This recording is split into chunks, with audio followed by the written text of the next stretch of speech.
लक्ष्य की प्राप्ति करना चाहते हो तो 3 गुणों का विकास करो। नंबर 1 सेल्फ बिलीफ यानी आत्मविश्वास। नंबर 2 श्रद्धा यानी अनशेकेबल फेथ।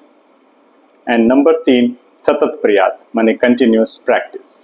इतिहास में हमारे पूर्वजों ने भी कहा है, श्रद्धावान लभते ज्ञानम, माने जिसके पास अटूट श्रद्धा है वही ज्ञान का असली हकदार है।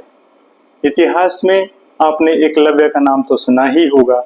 Eklavya was a fantastic disciple. उनमें ये तीनों गुण कूट कूट के भरे थे। एकलव्य चाहता था कि वो एक बहुत अच्छा धनुर्धर बने, उसके लिए उसे एक अच्छे गुरु की तलाश थी। तो वो उनको ये भी पता था कि उस समय गुरु द्रोणाचार्य से अच्छा कोई आर्चरी में कोई भी उनसे अच्छा गुरु नहीं था। तो वो एक दिन एकलव्य गुरु द्रोणाचार्य की कुटीर में गए और हाथ जोड़कर बोले, हे प्रभु, हे गुरुदेव, मुझे अपना शिष्य बना लें। गुरुदेव ने कहा कि मैंने पांडवों और कौरवों को वचन दिया है कि मैं उनके अलावा धनुर्विद्या किसी को नहीं सिखाऊंगा। इससे एकलव्य बहुत ही मायूस हुआ, लेकिन उसने हार नहीं मानी। वो अपनी कुटीर वापस जाकर उसने गुरुदेव की बहुत अच्छी मूर्ति बनाई और डेली उस मूर्ति को झुककर प्रणाम करता और डेली वो सतत प्रयास से अपनी आर्चरी की प्रैक्टिस करने लगा। एक दिन वो लक्ष्य को सटीक भेदने में सक्षम हो गया और वो he was better archer than Arjuna. One fine day Arjun was roaming around in jungle and he saw Eklavya. Eklavya की धनुर्धर और उसकी जो आर्चरी की कला को देखकर वो दंग रह गया। And he was seeing that there is a boy who is actually hitting the target, an exact target. So he was little disappointed and he went back to Guru Dronacharya. गुरु द्रोण से उन्होंने सारा वृतांत सुनाया कि मैंने देखा एक बालक मुझसे भी अच्छी धनुर्विद्या जानता है, और जब मैंने उससे पूछा कि तुम्हारे गुरु कौन हैं, तो उन्होंने कहा गुरु द्रोण ही मेरे गुरु हैं। उससे गुरु द्रोणाचार्य ने कहा, नहीं, मैंने कभी किसी को नहीं सिखाया, जरा मुझे दिखाओ वो बच्चा कौन है और कहाँ है।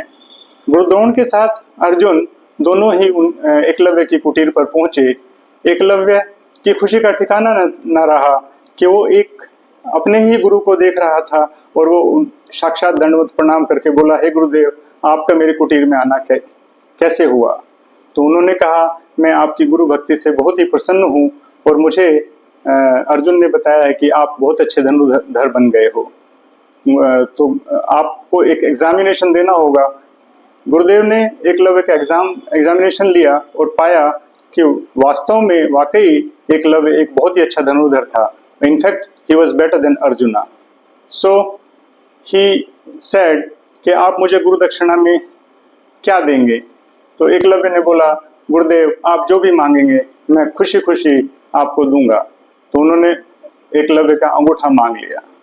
उन्होंने बिना कुछ सोचे समझे अपनी कटार से ये अंगूठा काट करके गुरुदेव के चरणों में रख दिया।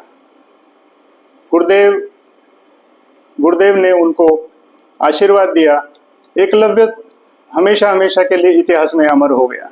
लेकिन एकलव्य हमें ये सिखा गया कि यदि हम कंटिन्यूअस प्रैक्टिस करें, हमारे अंदर आत्मविश्वास हो और हम गुरु भक्ति या श्रद्धा से किसी भी कार्य को करें, तो लक्ष्य की प्राप्ति निश्चित है। Thank you.